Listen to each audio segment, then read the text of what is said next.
Bonjour mes délicieux co-créateurs, c'est Lilou. J'aimerais répondre à quelques questions que je reçois par email sur la télé de lilou@gmail.com ou sur Facebook. Et régulièrement, peut-être une fois par semaine, j'aimerais faire ces vidéoblogs pour répondre à ces questions. La première question est celle de Virginie. Alors Virginie, elle me dit je traverse une période difficile, elle cherche sa voie, elle ne sait plus qui elle est, c'est difficile parce qu'elle a traversé un burn-out, elle a perdu un être cher et elle a envie d'hurler. Hein. Et ça nous arrive tous à un moment donné. Et ce que j'ai envie de dire à Virginie, c'est que pendant ce temps-là, ces périodes-là, c'est important de se retrouver, de faire un bilan avec soi-même, d'essayer de retrouver cette gratitude de la vie et vraiment de comprendre que ce qu'on est vraiment au fond de soi, c'est l'amour, c'est cette gratitude, cette joie, etc. Donc le principal, c'est pas dans la forme, c'est plutôt retrouver exactement ce qu'on est au fond de nous-mêmes et se redonner cet amour, se redonner confiance en soi, prendre le temps pour toutes ces petites choses de la vie, des fois qu'on fait un peu rapidement, et petit à petit faire repartir la machine, si on peut dire.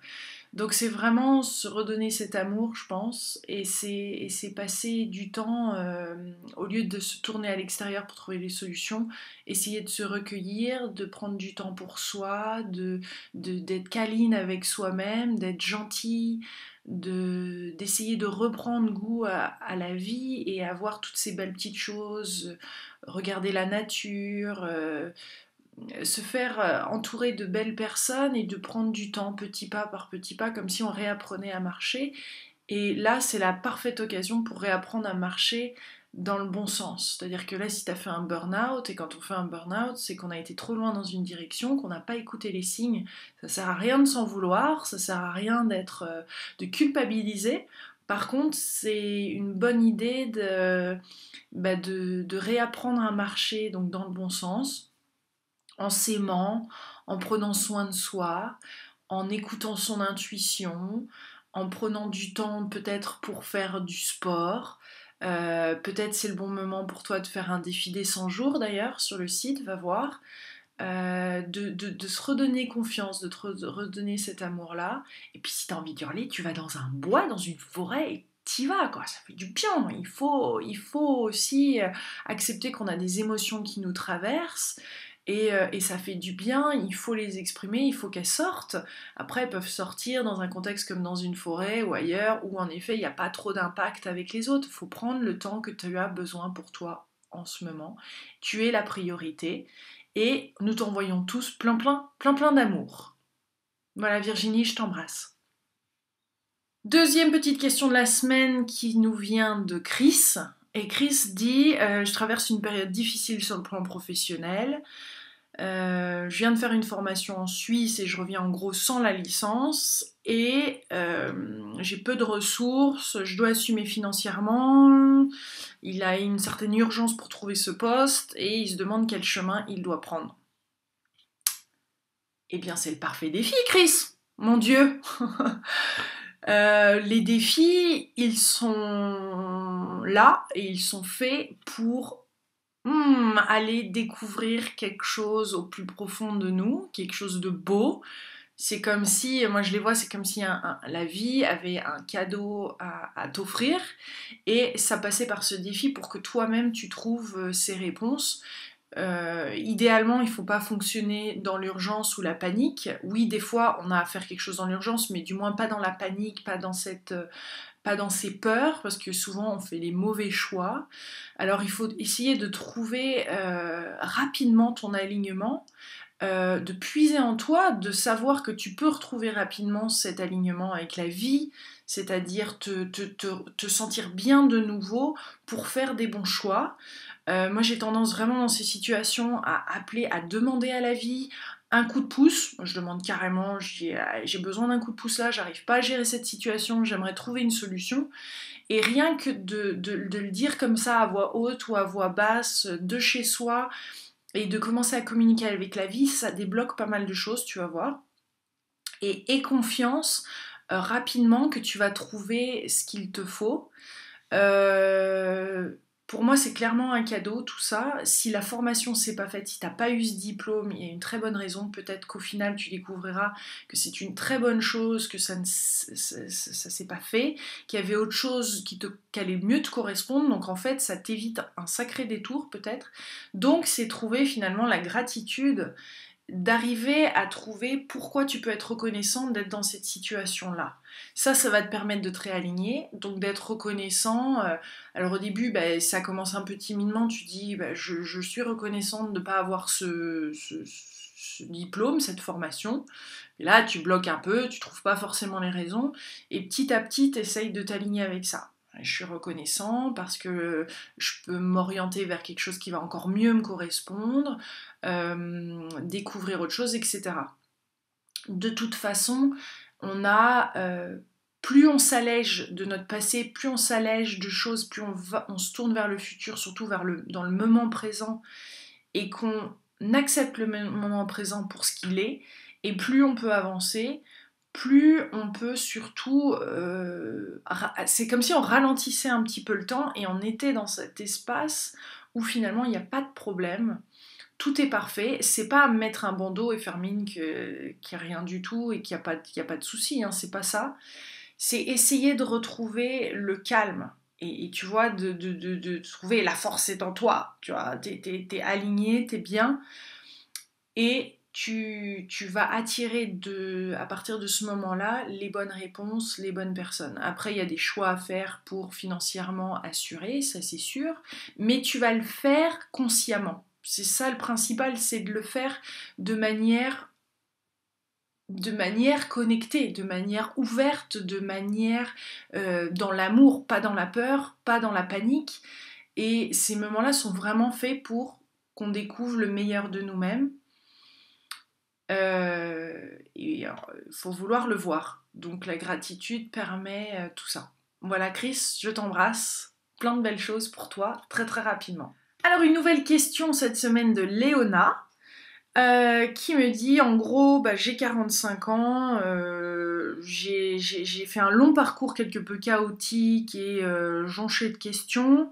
Je pense avoir parcouru un bon chemin maintenant, mais voilà, j'ai 45 ans, ça m'empêche de monter une autre marche, passer à autre chose à cet âge, est-ce que c'est possible, etc. Bref, elle se sent apparemment bloquée par son âge. Et là, c'est une peur, parce que à 45 ans, finalement, on a cette notion du temps et cette notion de notre âge qui nous bloque et qui nous limite. Parce que 45 ans, finalement, c'est une étape de vie certainement pour toi. Et en effet, c'est le moment, et c'est certainement le moment si tu ressens ça, de cette nouvelle étape, de commencer avec tout ce que tu as vécu, toutes ces dernières années, ces dernières décennies, de faire un bilan et de voir ce qui te plaît. C'est un âge où, et sans parler d'âge, parce que ça peut arriver à 30, à 20, à 50, à 60, mais de découvrir que toutes ces belles choses que tu as faites, les choses peut-être qui t'ont moins plu, et qu'est-ce que maintenant je peux faire qui va pleinement m'aider à exprimer ce potentiel, cette envie. Donc c'est important de regarder ce qu'on aime, c'est important de faire attention à ces petits détails qui sont très très grands. Finalement, qu'est-ce que tu fais de naturel, qu'est-ce que tu fais naturellement, qu'est-ce qui te plaît, qu'est-ce qui te passionne, qu'est-ce que tu aimerais faire tous les jours, même si on ne te payait pas, tu pourrais même te payer toi-même tellement tu aimes cette chose-là, c'est-à-dire qu'est-ce que tu serais prête à faire. Alors à 45 ans, bien sûr qu'il est carrément pas trop tard, et le timing est parfait, je dirais, puisque c'est ce à quoi tu fais face en ce moment. Donc peu importe son âge, parce qu'il y a plein de personnes aussi qui se posent ces questions à 50, à 60, et c'est la vie qui a envie de s'exprimer à travers toi. Donc c'est cette envie de changement, de faire quelque chose qui te passionne encore plus, avec tes acquis du passé, mais aussi en t'ouvrant à ton potentiel. Donc c'est là où c'est important de peut-être prendre un petit peu de temps pour soi, de prendre du recul par rapport à ce qui s'est passé dans notre vie, d'apprécier tout ce qui s'est passé, même malgré les challenges ou les choses qui paraissaient un petit peu fautives ou des choses qui n'ont pas forcément fonctionné, mais en fait on a besoin de traverser en tant qu'être humain ces étapes pour se rendre compte et pour gagner en clarté. On a besoin de ces étapes pour gagner en claire lucidité. Je sais pas si tu avais vu ma vidéo là-dessus, mais c'est dans l'humour bien sûr, mais c'est gagner et devenir de plus en plus lucide, de plus en plus clair sur les situations qu'il nous faut, et puis surtout se faire plaisir en se faisant entourer de belles personnes, quitte à commencer par que quelques personnes, mais des personnes qui nous tirent vers le haut, des personnes positives, des personnes qui sourissent à la vie, où t'as plus besoin toi de sourire tout le temps et en face t'as toujours une tête qui tire la gueule. Non, il y a des choix à faire qui sont conscients, qui n'ont pas besoin d'être faits du jour au lendemain, mais qui sont faits de ta part dans l'amour, malgré les circonstances. Donc peu importe 45, 30, 60 ou 101 ans, si tu es dans cet amour, dans cette gratitude de la vie, prendre conscience que c'est parfait et curieuse de voir là où ta vie va t'emmener, eh ben allons-y, prenons cette nouvelle étape. Je te conseille d'aller voir le défi des 100 jours.com et de faire un défi là-dessus. C'est parfait. Ton défi des 100 jours pourrait être sur attirer à toi, à découvrir cette nouvelle orientation, et puis c'est même plus une orientation en fait, c'est vraiment découvrir ce que toi tu as à exprimer et ce que la vie a envie que tu exprimes et que tu fasses. Tu as un talent qui est unique et en même temps tu as certainement envie d'être là pour les autres et de construire cette nouvelle vie, cette nouvelle phase de ta vie avec des valeurs qui sont belles, qui sont justes, qui sont bonnes et qui te nourrissent. Et ça fait que après, ça fait des êtres qui sont pleinement satisfaits et heureux. Et donc ça, c'est super contagieux autour de soi. Et il n'y a pas besoin de faire grand-chose d'autre, en fait, que pas à pas, de prendre ses décisions dans l'amour. Voilà, je t'embrasse. Petite question de Cathy. Cathy, c'est ça, Cathy. Qui a été victime d'un accident grave de la route en 2008, qui est sortie très tôt de l'hôpital. Je sens en lisant son message qu'il y a pas mal de colère et puis les choses se passent pas rapidement. 6 ans de bataille, aujourd'hui au chômage, de lourdes démarches, très longues, très peu reconnue d'être un travailleur handicapé, elle sait pas comment s'en sortir. Alors ma Cathy, je te remercie déjà de ton email et puis d'en parler si ouvertement. Moi ce que j'ai envie de faire d'abord et de demander à tous ceux qui regardent cette vidéo, c'est de t'envoyer tout plein d'amour. Te dire que nous sommes de tout cœur avec toi et en fait c'est vraiment de l'amour là pas qui manque, mais t'as besoin de te reconnecter à ça malgré les circonstances extérieures. Alors c'est facile à dire, mais en fait il faudrait idéalement que tu t'apprécies, que tu t'aimes, que tu te redonnes confiance, que tu te cocoones, que tu arrives à retrouver, à te reconnecter à cet amour et que tu prennes ce temps-là pour toi.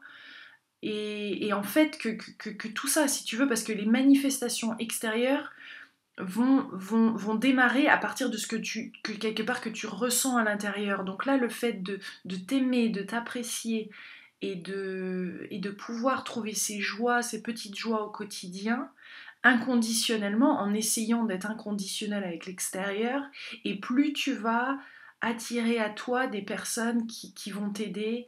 Je comprends la frustration, je comprends la situation qui est très difficile et agaçante, mais en fait, comme tu as pu déjà le remarquer, ça débloque pas trop la situation.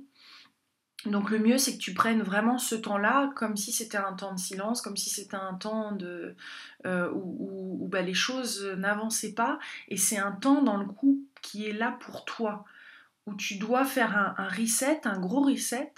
Et pour faire le reset, pour redémarrer la machine, pour redémarrer tout ton être vers une nouvelle phase, il faut que tu prennes ce temps-là absolument, absolument pour toi, en lisant un livre, en prenant le temps de regarder peut-être des vidéos, en te faisant du bien, en sentant, en ressentant cette connexion, en ressentant cet appel quelque part de la vie qui t'invite à vivre plus, à te réouvrir. Parce que tu vas pas continuer comme ça dans des frustrations, avec de la tristesse. C'est pas le but. Et, et fais-moi confiance, il y a beaucoup plus dans la vie, et c'est à toi d'aller au fond de toi-même, à puiser encore plus profondément, parce qu'il y a quelque chose qui a envie de s'exprimer, quelque chose qui est beau, bien sûr, qui a envie de s'exprimer.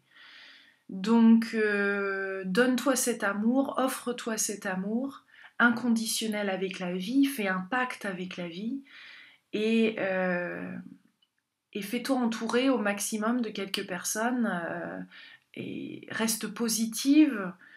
Si tu trouves pas ces personnes positives ou qui te soutiennent dans le quotidien, peut-être aussi regarde ce que tu apportes à ces personnes toi aussi, parce que peut-être qu'elles ont du mal, ou peut-être qu'elles n'arrivent pas à exprimer vraiment ou à être là pour d'autres raisons. Donc essaye de trouver en toi la force et le courage d'être aussi là pour ces personnes-là.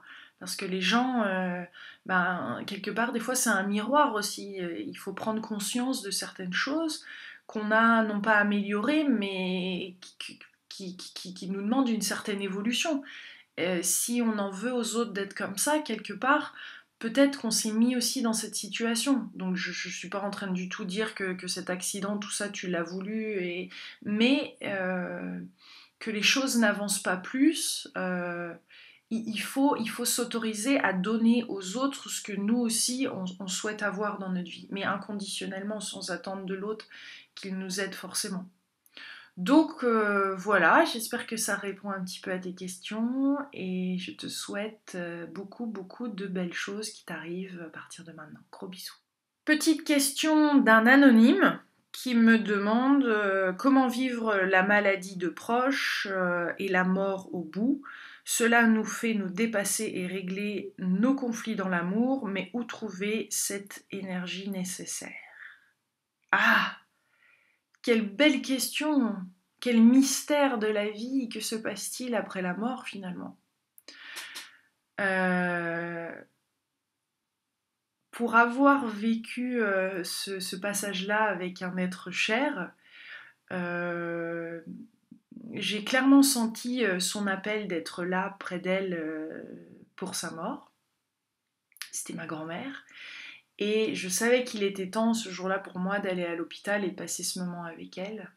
Et en fait, j'ai simplement souhaité et ressenti qu'il fallait que je sois dans un amour inconditionnel, c'est-à-dire d'être dans l'amour, la sérénité, le soutien de l'autre, c'est-à-dire dans le monde de cette personne qui va peut-être mourir, et de la soutenir et d'être avec elle pour qu'elle puisse faire ce passage qui fait peur, qui est quelque part un passage du matériel à l'immatériel. Et moi j'ai remarqué dans les yeux de ma grand-mère, et je le voyais, qu'il y avait beaucoup de peur et beaucoup de choses qui remontaient à la surface, des choses qui s'étaient passées dans sa vie, des choses qui s'étaient pas forcément bien passées,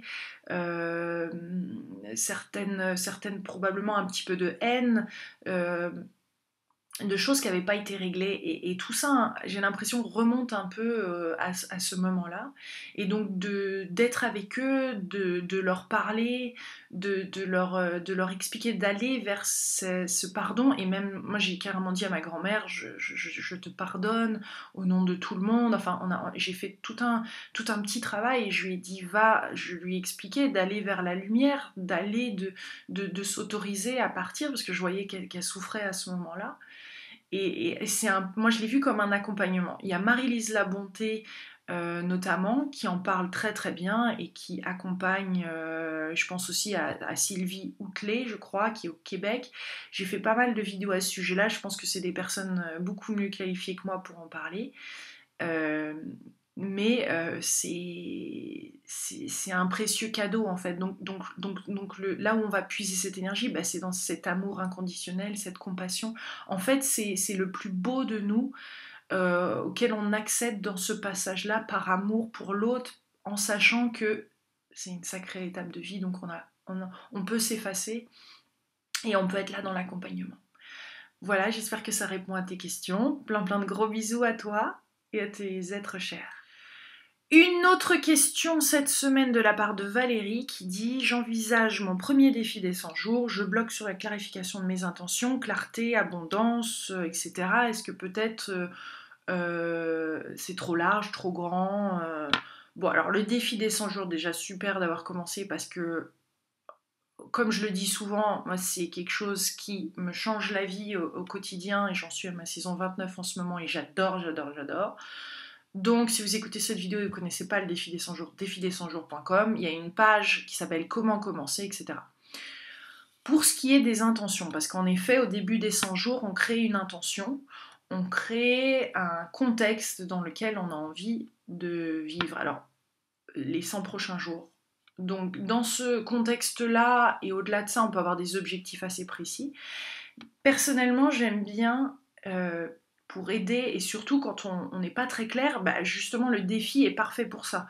Donc ça sert à rien de se mettre la pression pendant le défi, parce que c'est vraiment, on décide de faire un défi des 100 jours pour soi, et pour trouver des réponses en soi aussi, et voir, et tu vas te rendre compte d'ailleurs qu'il y a plein de choses qui se dévoilent et qui sont manifestées au cours de ces 100 jours, des choses que tu vas attirer, un bouquin, un email, des réponses, des personnes, des situations. C'est assez bluffant, il faut se laisser porter un peu par cette intention. Donc si ton intention c'est de gagner en clarté par exemple, ça peut être un défi des 100 jours. C'est-à-dire mon intention est d'être claire sur ce qui me fait du bien, sur ma passion dans la vie, sur ce qu'il me faudrait, ce qui serait bon pour moi dans la vie pour être heureuse. Par exemple, ça peut être ton défi. Et après, tu attires à toi plus de clarté. De toute façon, le but dans tout ça, et au fur et à mesure qu'on fait des défis des 100 jours et qu'on participe à des séminaires ou qu'on lit des livres, c'est qu'on gagne en clarté. Dans chaque situation, chaque défi, on gagne finalement en clarté par rapport à ce qu'on aimerait vraiment en fait, parce que la situation peut-être ne convient pas, là on a du mal, on a des difficultés et on se dit bon ben voilà, en amour avec soi-même, en étant gentil avec soi-même, on se dit bon très bien, cette situation n'a pas marché, je me pardonne en gros et je décide la prochaine fois ou dans le futur ou maintenant, à partir de maintenant, de plus rencontrer des personnes comme ça ou d'être entouré de telle personne ou d'avoir tel type de job ou de patron. En fait, ça nous permet au long de ces défis de gagner en clarté. Donc c'est génial de faire un défi des 100 jours là-dessus et tu vas découvrir pour toi-même ce qui te rend heureuse et ce qu'il te faut dans la vie. Parce que on a tous, une fois de plus, quelque chose à exprimer, on a tous une essence bien à nous, et c'est important, au-delà des conseils des autres et des livres et des séminaires, de trouver en soi ces réponses-là et de savoir ce qui toi te fait du bien et savoir ce qui marche. Parce que chacun a ses petits trucs, hein, on a tous un vécu qui est différent et en même temps on traverse tous des étapes difficiles. Donc regarde aussi ce qui se passe à travers le défi des 100 jours. Il y a à peu près plus de 10 000 personnes en ce moment qui sont sur le défi en version francophone, donc vraiment des gens qui viennent de Belgique, Suisse, France, Québec, qui peuvent te nourrir aussi à travers leur parcours. Tu regardes les blogs, tu regardes les vidéoblogs. T'es pas obligé de vidéobloguer comme là ce que je fais en ce moment. Tu peux tout à fait juste écrire un blog et peut-être même mettre une photo ou deux ou une citation peut-être que tu vas trouver, des petites choses comme ça qui te permettent de te révéler à toi-même. Tu vois le défi des 100 jours un peu comme un journal intime et en même temps un journal enrichi de plein d'autres expériences des autres, de plein d'autres situations, mais qui va toi dans le contexte dans lequel tu es, donc gagner en clarté, qui va te permettre de rapidement bouger. Et ça se trouve en fait, tu vas rapidement avancer et gagner en clarté, et en plein milieu du défi, ou peut-être quelques jours plus tard, tu vas dire, bah tiens, j'ajoute ça dans mes intentions. Il n'y a pas vraiment de règle, tu n'es pas obligé de dire tout de suite, dès le premier jour, ce que tu veux, et tu peux tout à fait changer, parce que peut-être arrivé au jour 50, tu vas dire, bah ça c'est fait, ça c'est pas fait, ça j'y arrive pas. Bon bah tu fais en sorte que tu réussisses ton défi des 100 jours. Et pour y arriver jusqu'au bout, c'est important de mettre jour 100. T'as pas besoin de recommencer, même si tu penses avoir fait un mauvais début. Tu mets simplement ton jour 100 dans ton téléphone ou autre, et tu ajoutes, comme ça tu te fais un petit rappel du jour numéro 100 de faire le bilan. Tu fais le bilan et tu vois où tu en es. Et tu peux faire ça tous les soirs. Moi, j'ai tendance à le faire tous les soirs à travers le journal du défi des 100 jours. Je marque à la fin de la journée, là où j'en suis, ce qui s'est passé, les résultats, ce que j'ai attiré. Et c'est fou parce qu'on gagne vraiment en confiance, en amour pour soi et en clarté. Donc voilà, ma belle Valérie, je vous embrasse tous, mes délicieux co-créateurs. Si vous avez vous aussi des petites questions à me poser, j'essaierai d'y répondre dans la mesure du possible, ou sinon je vous aiguillerai vers des interviews que j'ai pu faire. Donc les interviews sont sur la télé de Lilou. Vous pouvez m'envoyer un email à lateledlilou@gmail.com. Je vais essayer de répondre à ces questions toutes les semaines ou les 2 semaines. Je vais essayer d'y répondre au maximum. Voilà. Ben, je vous embrasse très très fort et à très très bientôt. Gros gros bisous.